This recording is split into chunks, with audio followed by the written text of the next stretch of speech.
It's powerful, insightful, educative, interesting, didactic. Hello and welcome to Insights with your one and only VA, Victoria Allwell, aka Vicky Wonders. And I'm excited to welcome you to another special edition of Insights today. And guess what? I have with me an inspiring, interesting, and super amazing individual. She is Dolapo Agbede.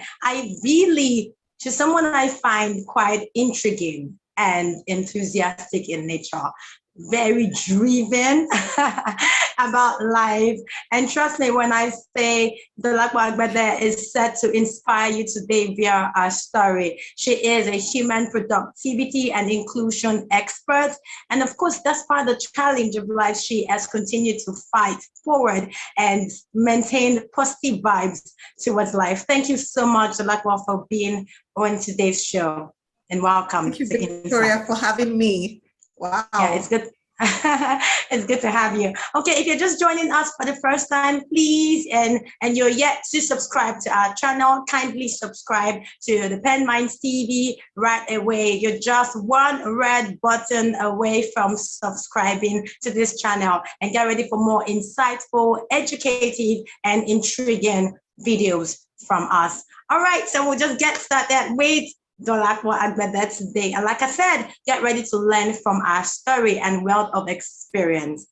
All right, Dolapo, I'd like you to get started with sharing your journey or background story.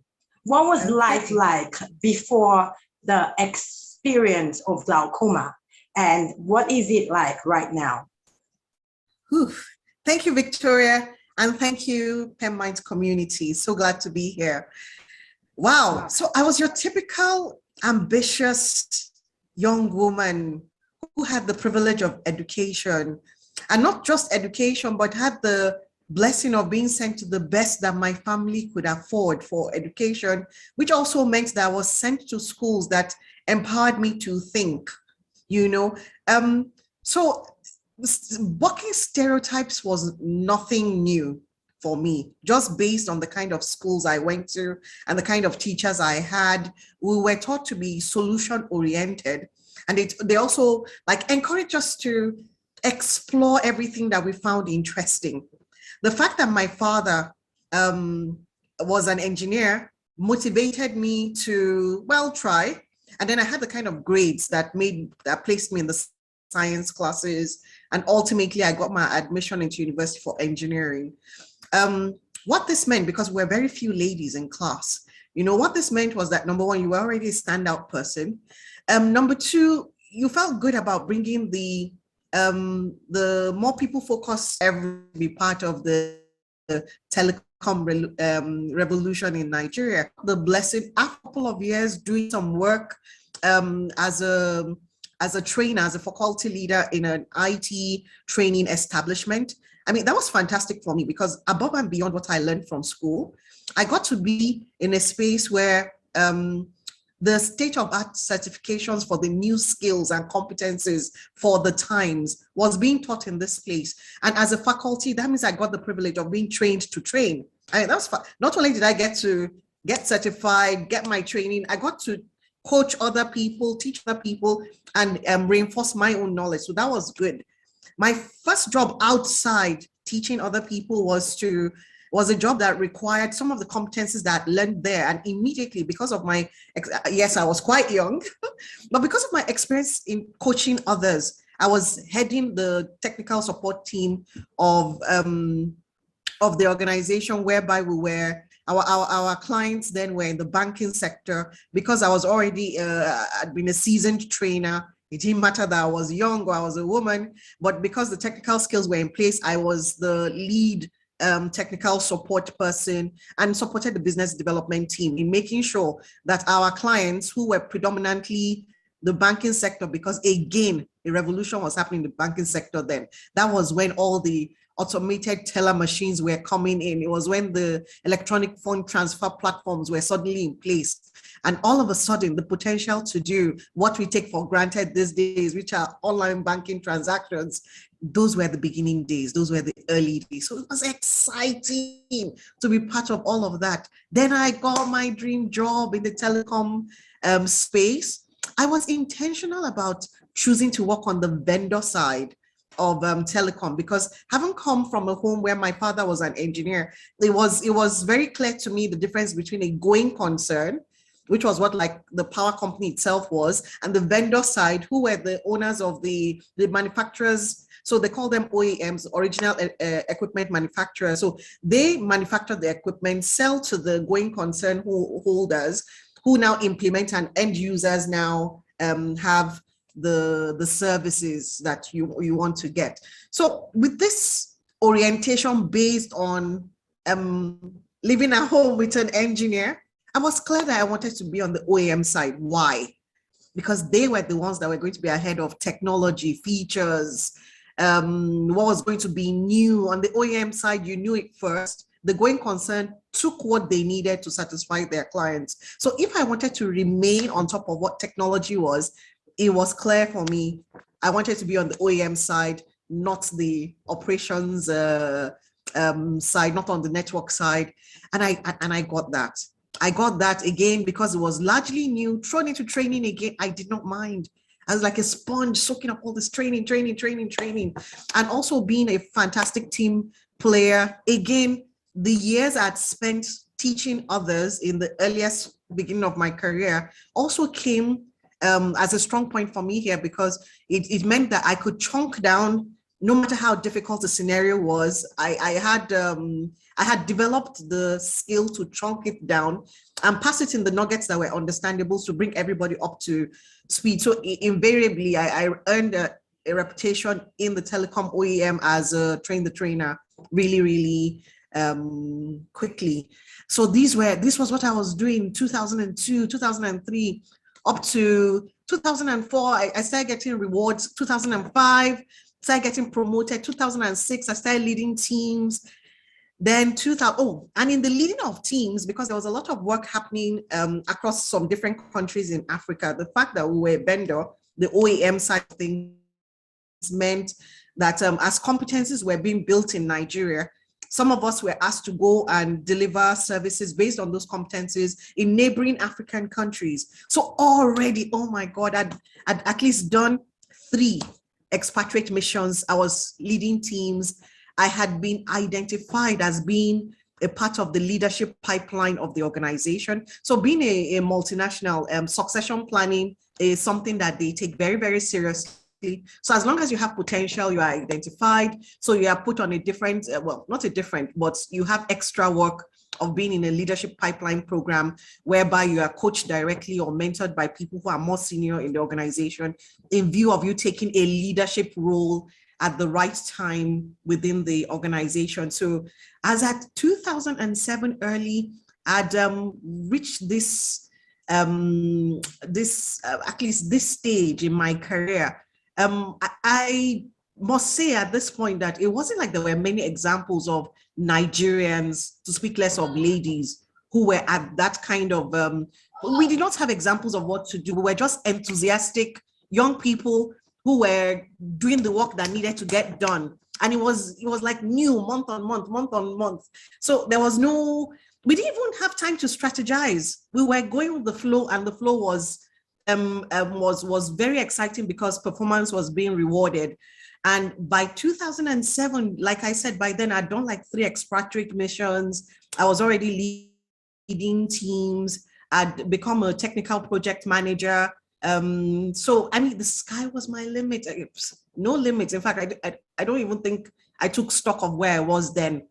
And then that was when my diagnosis for advanced glaucoma came. After all I knew was I had this feel of, I'm a fog, like Hamatani, in a foggy environment. Yes, I'd kind of like figured out that when I rested, because again, it was very easy to become a workaholic because it was exciting.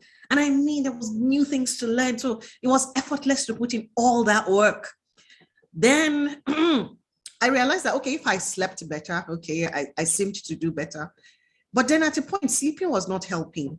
I started stumbling. I did go to, of course, we had fantastic health covers, so I went. I've been wearing glasses since I was 10, so I still hide behind my glasses today. And I was told that, oh, you look into screens too long, you don't rest. You're here today, there tomorrow, meetings here, presentations there, coaching here, doing that. When do you even take a break? Do you have a social life? No, I was told placative things. Anyway, I walked away, well, comforted that there wasn't any massive thing too wrong.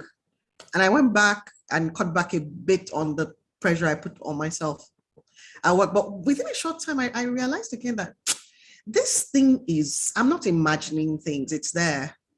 I went back to my normal ophthalmologist, and they said the same thing, But over time, I was like, I took the initiative to go to other places. Everybody pretty much said the same thing until I went to the 9th place.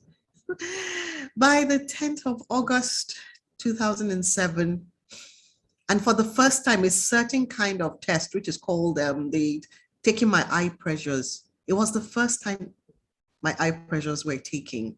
I mean, all these other 8 different places had gone to earlier, only just asked me to read the alphabet on the wall. And I could read to the last line with the right kind of refractive lenses. So my lens prescription was not progressing. It was good. So that meant that I could read to the last line. And they were like, oh, I'd never heard of eye vitamins. That's when I started having ocular vitamins and things like that. But for the first time, August 10, 2007, I had a test which took my eye pressures, and that was when I got the worst news of my life. And I was told, typically with glaucoma, your eyes have a pressure. That's why the eyeballs are rounded like that. There's a certain kind of pressure that helps it keep the shape that it is, and ideally it should be dancing just below 20 pressure calibration things. And my right eye was already in the 190 something. My left eye was already in the 120 something. And this kind of leaps in those kind of pressures were not things that happened like overnight or even in a month or whatever. So this for me meant that for years, this thing has been progressively creeping up. But just because in the normal checklist of what you get for eye care, taking pressures is not part of the normal checklist of something that needs to be done. It was not detected on time. And that's why this is now an aside. I really hope that as soon as I can, putting up centers and supporting eye care centers with the right equipment to make sure that taking eye pressures is a mandatory. When you read the alphabet on the wall, you must take eye pressures also, to make that a normal, sustainable part of service people get. Is something I am committed to doing as soon as I can get it done, not just in Nigeria, but across Africa, because nobody needs to lose their vision over something that, if only it was dead on time, it could be managed in the right kind of way for you not to become legally blind as Very I had. true. Very true. As I am today. Yeah. So, but so at least what was for me immediately clear was I was already far gone. Not just far gone, I was also that day I heard of every horrible thing that can happen to you about eyes. That was 10 August 2000. You see, the day your life flips, you will not forget the date. And, ironically, that's like what, 11 days plus how many years ago now? Ah, Oh, that's like 14 years. 14 ah, years. Yeah, 14 years and 11 days today, exactly. isn't it? Yeah. Yeah, See, when yeah. big life changes, you will not forget. And for me, the other thing, as an outcome of this very high pressures, you can imagine some of us are supposed to be less than 20. I have a 190 something, I have a 120 something. And essentially what is going on is that the optic nerve is, so you have the eyeball, so quick eye class. So you have the eyeball with everything we see of it that we learn in biology. You have the brain that interprets what you're looking at. Then you have that cord that is spread like a web behind the eye, and it's like a cord. So imagine you are holding a bundle of straws, where each straw has one point to point, it's a dedicated pipe each. And I hope I'm visualizing well for everyone. So that bundle of straws is how a nerve is, a nerve cord is, where you have from point to point a nerve ending that takes messages from the source to the brain and back from the brain to the back of the eye. And that's how you do what we call as human beings see. So when your eye pressures go up, there's a squeeze on that optic nerve. So imagine you have a bundle of straws and then it's pressured. And as we know, so it's like pinching the nerve, it's squeezing this bundle. And as it's squeezing the More bundle, like causing it to squint. Well, the thing is, once it's pinched, even if you release it, it does not open up again because it's now pinched. So that keeps you means squinting. Well, I would not say that, because again, if we so Victoria, I want you to visualize that you have a bundle of, let us say 20 straws, and each individual straw is looking at this piece. So in the end, from the point of view of the straws, the other end has broken into like a jigsaw puzzle of 20 pieces. Does that make sense? So now let us now imagine that, because the scenario is 20 straws, and to complete the picture that we're seeing through the straws, that means you now have 20 jigsaw pieces on the other side. Is that understood? Yeah. So you can now imagine that you now pick a random straw, one of the 20, and then you pinch it, so that the piece that one straw was meant to deliver cannot be seen anymore. Oh, wow. It does not mean that the piece is not existing. It is existing, it is there. But because the straw, that specific straw, has been pinched, it just means that that specific piece that straw is supposed to bring over to the other side does not get to the destination. Wow. Does that make sense? Can you visualize what I'm describing? It's really, I think it's a little bit funny. Why? Because except I'm not getting what you're saying. I mean, what you mean is just one piece, affects the entire. Just one piece. No. I'm just trying to. You need to lose enough pieces to have a total loss. But I'm just even trying to help you understand that the way our optic nerve works is that entire picture that is in front of us is fragmented into pieces that we could term to specific jigsaw pieces that each strand is taken to your brain that helps it to form the full picture. So like in my case, for my right eye, which was now 190 something, this, if the bundle of straws that would have been my optic nerve was 20 strands, as at the day October 10, 2007, I had already lost 17 strands. Oh, wow. So that meant that 17 images that were seen from the image to the point of pinch did not get to my brain. Wow. So from the point of my brain, because those parts are empty, it only sees only the remaining 3 that is bringing something. Does that make sense?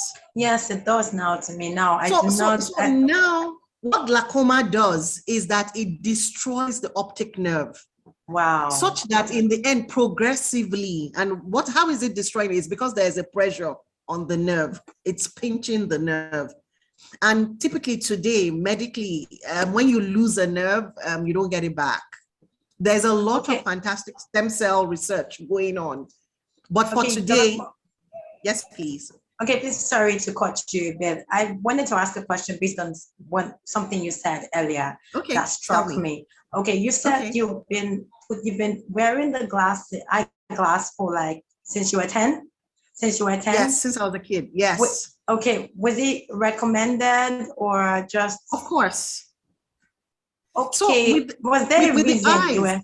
Okay, go ahead. Of course, I was short-sighted. Oh, okay. Oh, so with the eyes, there are different things going on. So like for me, I mean, based on what I learned in school, I learned that, okay, if you are short-sighted, it means that things need to be real close to you for them to land on your retina. Yeah. Anything that is further away does not land on your retina. And the reason why you are using glasses is it helps to refract it on your retina so that you can see it in focus. Okay. Dolapo, I've had a theory, which I feel probably is right. You probably want to correct me. That if you have a trouble with the eye and you decide to take up glasses, wearing high glasses or an eyeglass, as a routine, over time, it develops, more, damages to the eye. So what do you think about that? Okay, so what I think is that number one, this body has its growth and decline time, and that's why in the end everybody dies. So let's start with that. Sure. Then on the second point, I think there could be congenital issues, and I mean technology and science is helping us to discover stuff and to mitigate them. So for example, I mean as at age 10, my natural self needed to sit way in front of class to read the board. In primary school, in late primary school, I mean, because I was about like primary 6 when, it became very obvious that if I did not sit in front of the class, I couldn't read what was on the board. And I was a smart student. And so when I was, I also like to play a bit, so I was at the back sometimes. But once my teacher observed that I seemed to, and that's where the squinting was coming in. Because when you squint, what are you just trying to do? You're trying to focus. Yeah, I see. So that had nothing to do with I don't know, because again, the pressure tests were not taken on my eye. So how do I know? Maybe if it was taken as at that time, we might have realized that, maybe these other things are going. So there are different things that are happening with the eyes. You've heard of cataract, which is when blood is no longer, life fluids are no longer supplying to the eye lens. So because the supply of nutrients is not coming, so it dies off, and that's what causes the opaqueness, and that can be swapped out. I mean, there are procedures to do that. There are cornea disfigurements that happen also. We have cornea replacement surgery today, but these are more happening on the surface of the eye. There is something called retina detachment. That is a different condition from long-sightedness or short-sighted. I've almost become an expert in eye care. I'm like, oh my God. I'm like, what's going on? We're going to learn about all the eye defects today. Can I even just mention about retina detachment? Because I was at risk of that. And what does that even mean? So I want us to visualize again, because again, this is how I understood it. You can imagine that you have a wall that is soaking water, it's absorbing water. And I mean, if you should see those kind of walls that have absorbed fluid over a long time, you can like find the plaster on the wall kind of like swelling into bumps and flaking off. Have you seen that before? No. So you've been in good construction locations then. So, but the thing is, if you've seen a wall, like a normal wall that is soaking, the plaster level which the paint is over kind of like lifts and then it flakes off. You can actually use something to peel off or flake it off, Okay. So what happens is when there's fluid buildup behind the eye, which is pinching the nerve, the retina is also slowly pushed off because what is the retina? It's just like the camera film that is laying at the back of the eye from the inside of the eyeball. So when this fluid is lifting it up a bit, after a time, and this is how I visualize it, retina detachment is a condition whereby the retina is now pushed off the surface where it's supposed to be laying flat. So is the retina still in the eye? Yes. Is it laying flat? No. And because it's not laying flat anymore, the seeing does not happen. So there are many things, and which is why I really my commitment to getting my act together so that at least this kind of things that do not need to get so bad, because again, with early detection, this can be mitigated. Sometimes it could be a diet change, it could be whatever it is. But when you have progressed so far ahead, is already so bad. In fact, any small thing you do, even to help, can cause a problem. Wow. So I mean, very quickly. Go ahead, Victoria. Thank you for that enlightenment. I mean, you really enlightened us on glaucoma and its effects. I'm sure listening to Dolapo, you can see the essence of checking yourself, checking your health. Health checkup is very important.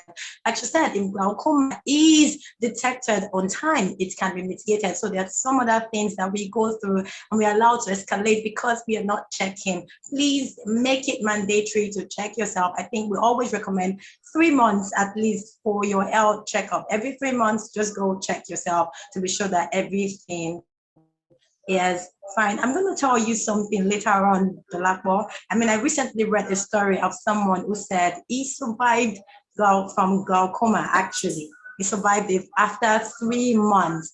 I mean, I've heard a lot of people say that it's not something that can be, rectified. Once you have glaucoma, that's it. So when I read his story, I was a little bit stunned. But let's not go into that details right now. We'll talk about that later on. Yeah, definitely. I will reach you on that. Okay, I'm going to ask you this question because I feel one of the things that happens with people when they have a particular challenge or situation is that they regress within and without. But I've spoken to you several times. I've had the opportunity to meet with you. So much enthusiasm, so much energy, so much positivity towards life, all that drive. I'm sure there's someone out there who needs to know. I'm listening to you, they can even tell, or the person listening to you right now can tell that, whoops, she's so, she's so driven and energetic, excited, and sharing her story with so much excitement, and all. I want to know really, how have you been able to build that? You've always had energy anyways, talking about you becoming a technical project manager before the outbreak of glaucoma or the experience of glaucoma. Yeah. So I want to ask, how has it been with you in terms of this drive, this positivity, this enthusiasm? How have you maintained it thus far? Someone out there needs to know. Thank you, Victoria. And may I also say the Dolapo that got the news of August 10, 2007 is not the one you're talking to today. I've grown. Okay. I have grown. Wow. So of course, when I got the news, I mean, I went through every emotion you can think of, from no, this can't be true. And like, God will not let this happen to me. And no, these people, I'm dreaming, I'm going to wake up soon and it's going to just be a bad dream or whatever it was, But I remain deeply grateful to the organization I work with because like I said, I needed to have immediate intervention because I was at risk of retina detachment in both eyes. I took some time off work and went for that immediate intervention first. I mean, what's the point if you're not getting retinas flat again, So that was the critical first thing that they needed to do for me before they now started to explore what could be done for the pressures not progressing as aggressively as they were already, I remember making peace with myself that I was going to go back to work after my intervention was done, which took like 3 weeks, to go and request, because by then I was already very clear that it's a degenerative condition because I am getting diagnosed so late. I mean, I could be blind, totally blind the next week, next month, the next year, Nobody could tell me when, but that for sure that was going to be the end. That part was clear. It was hard to accept. Again, coming from the home that I did, my parents were very big on being a responsible person. So for me, I had the option to damn work and try and find my solutions because so um I was grasping at every straw to make this thing go away. But again, it was this job that was waiting for me that I'd just taken 3 weeks off from, and I had responsibilities going forward. So I resumed back as soon as I could. I had a conversation with my manager, who's a French guy, and I told him that I have this degenerative eye condition. I did not see myself still being able. So I asked him to kindly nominate who I should hand over my responsibilities. The company had invested so much in me, in trainings abroad. Again, being a responsible trainer, I in my recovery time, in the 3 weeks I was away, I'd already kind of like structured how I was going to do the handovers. And he asked me if it was that I did not want my job anymore. And I was stunned because I didn't even realize that I had the option of having a job. In Nigeria, and I'm sure I'm not the only one that would have thought that then. I'm sure I'm still not the only, even today, many people believe that once you have a disability, it means that you automatically lose your job. It means that once it is it's once it's okay to do the handover, you get a send forth party, maybe 3 months wages in bulk, and everybody steps away. So for me, the option of continuing, I didn't know. And he was like, look, the only thing is we might need to accommodate some of the areas in which you might need support, but as long as you want the job, we don't have a replacement for you. And I remember being very, again, in trying to be as professional as possible, you focus on just bringing your best self to work. So, of course, I was not going to be that emotional woman in front of my boss. Again, I haven't been a tomboy for most of my life and everything. But I remember that I went to the restroom and I took a cubicle. I did not check whether it was clean or not, but I remember that I sat on the floor and I cried. Because the option of still having a job never crossed my mind. So that stabilized me. So I want you to imagine my life. I was battling with this unknown territory in my health. At work, I dared not talk about it with anyone because now that I had the opportunity to continue my work, I just started trying to be creative about how I could cope with my work. And now I was better motivated to outperform myself. If I was a high performer before, I became an exceptional performer now and people would not have understood it. All they would have just seen was this lady. She's married to her job. You meet her there when you get there in the morning. You leave her behind when you are closing. But they would not have known that my life was going through hell. Well, and that was the only stable thing that I could recognize, whereby when you put in a certain kind of effort, you get a certain result. That was the safest, sanest, because that was the only part of my life that was making sense. On the other personal side, I needed to share with my family what I was going through. See, when your optic nerves is going kaput, it does not show. If it was like there was a layer of purple on the face following the line of if there was something to point you to say that, look at the evidence of this degenerative thing, but there was none. And to see me, when people meet me, my disability is not visible unless I explain it to you. In fact, many people don't even believe it. But anyway, that's not what we're talking about. So, but with my family and with my friends, they were the ones that had my fears. They were the ones that all my uncertainties, all my angst, all my anger, all my sadness, my depression, all my every day were the ones that saw that part. My work, you can imagine. So I had a 24-hour circle of, let's say I'm at work by 7 a.m. To escape from my reality, I remain at work till maybe 8 p.m. There's always something to do. And because I'm trying to outdo myself, so I'm staying there because, I don't have to now confront my issues. But, at work, everybody goes home, and even the security come to ask, madam, they, go close, and then you now have to leave before you become truly weird in the office, and then when you get home, you're now confronted with, oh my God, is this really happening? Oh my God, is there any new thing that I can do? Friends and family are bringing solutions. Oh, there's this solution in India. There's this one here. There's this one there. There's that one there. There's this church here. There's this Baba there. There's this. My stability was my work. The amazing support from friends and family also helped me. Then I made peace with my situation. At least by the time research by myself and by all my loved ones showed some things were actually irreversible in my case because it was very well advanced. Then I was in a place of comfort to now focus on doing the things I do best. I don't spend too much time on anything I can't do, because look at all the things I can do and I still cannot do all of them. So I essentially focus on the things I can do. And I realized that in doing the things I could do, I got rewarded. So by just focusing on the things that I'm good at, I got to continue to work as an expatriate. I did 3 years outside this country, building networks and building people. I came back and I became, when I returned to Nigeria in 2012, I became a competence center leader, managing a region in the organization, which had 15 countries under it.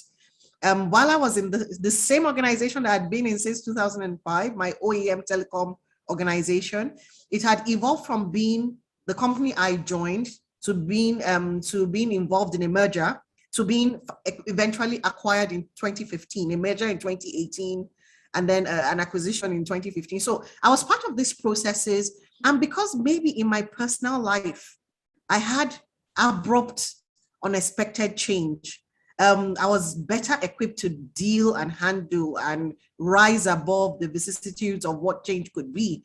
I ended up being an active volunteer to the HR unit as a culture ambassador and a transformation agent. What did that mean? It meant that for a few of my colleagues that just could not just grasp the new face of how the organization was being run, who were resisting the new policies that had to be put in place or whatever. I was the go-to person on the floor level who could, mid-management level, who people could have candid conversations about their fears and concerns. Don't forget that, I mirrored this in my own personal life and I've been able to overcome. So with all those acceptance, number one, just be aware of every possibility. What are all the options in any situation you're in? Decide what you want for yourself. Accept what is possible and beyond, because even in the things that are possible, there are going to be so many options that you might not exhaust them all. Then it's when you accept what you're best at that you begin to create and be your best self, because per time you're bringing your A game to the table. And that is how I've been able to be this person that people meet today who think you're doing great things. And you'll find out that there's so much work to be done. And so today in my new journey since 2018 as a diversity and inclusion consultant, I've come across people who want to overcome challenges, and I coach them on how to embrace their new realities and embrace it with swag. There are organizations who want to do things and to have actual impact. They're not really quite sure of how to do it. We work with them to make sure they get the best outcomes for their investments, especially in their CSR. Today, we're in a world of applications where people put out their apps. They want everybody to use their apps, but they might not be considering people like me, visually impaired people who interact with my devices like my laptop or my phone in a slightly different manner. We work with people like that to ensure that their solutions, their applications are fully inclusive so that anyone in the world can use it. So it's universal. And because of course we have your money, so make sure that we can use your things, we can patronize you so that you can earn from us too.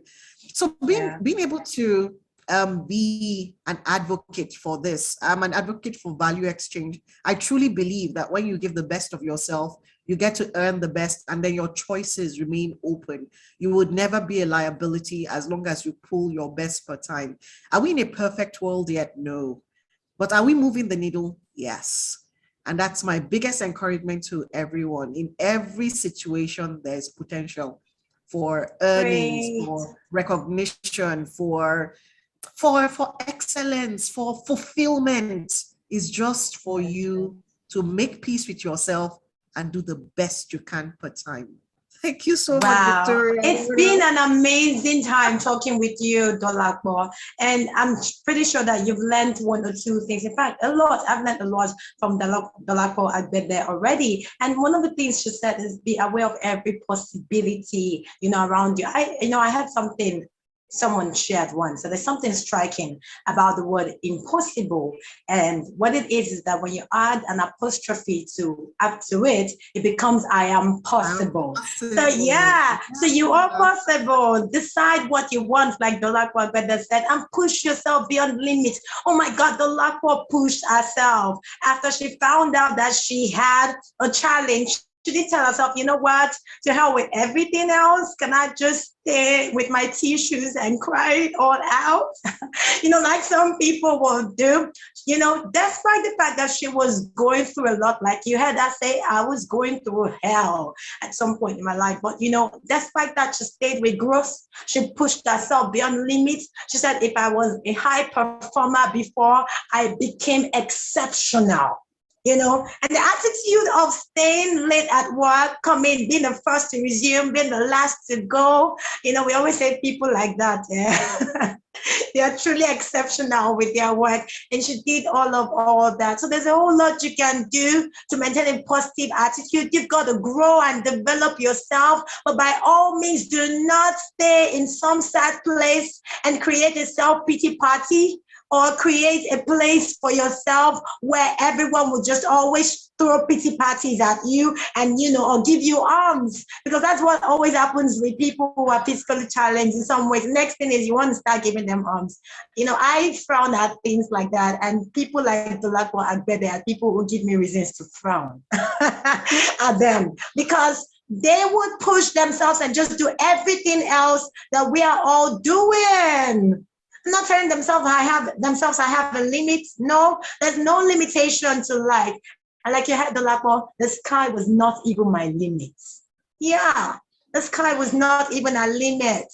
So please, by all means, don't get yourself into the place of depression or get into a place where you feel like, oh, it's the end of things or the end of life. No, you're just getting started. There's so much opportunities, so much you can do. All you just need to do is rise above every limitation and see yourself for who you are.